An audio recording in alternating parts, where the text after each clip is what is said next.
সিলেট আদালত প্রাঙ্গণেও কর্মবিরতি পালন করছেন বিচার বিভাগীয় কর্মচারী অ্যাসোসিয়েশন সিলেট জেলা শাখা। এ বিষয়ে বিস্তারিত জানাতে সরাসরি যুক্ত হচ্ছেন প্রতিনিধি কামরুল ইসলাম মাহি। মাহি, যারা কর্মবিরতি পালন করছেন তাদের দাবি কি কি জানাবেন?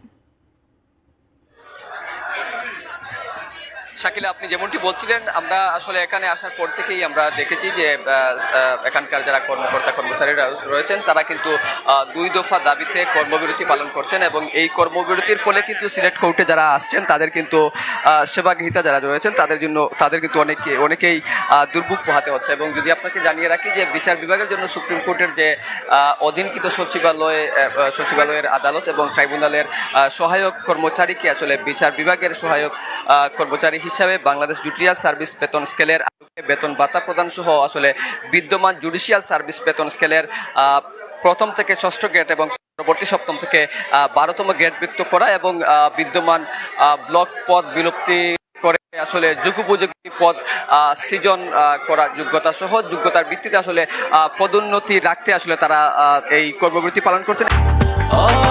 ব্রেকফাস্ট, টিফিন কিংবা স্ন্যাক টাইমে মজাদার আয়োজন মানে অল টাইম ব্রেড।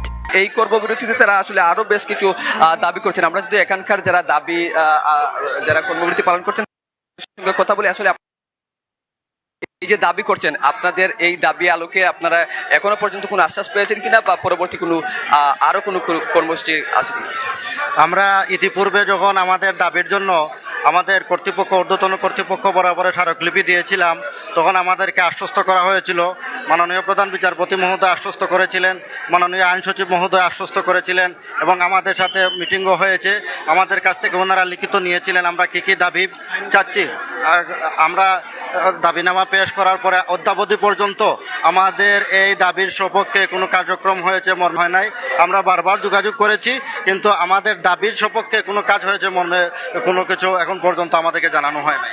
জি, আপনি যেমনটা শুনছিলেন, এর আগেও কিন্তু তারা বিভিন্ন রকমের স্মারকলিপি, প্রতিবাদ সহ মানববন্ধন এরকম কর্মসূচি করেছেন, কিন্তু তারা সেই দাবিগুলো আসলে পূরণ না হওয়া তারা আজকের এই কর্মবিরতির মতো কর্মসূচি তারা গিয়েছেন।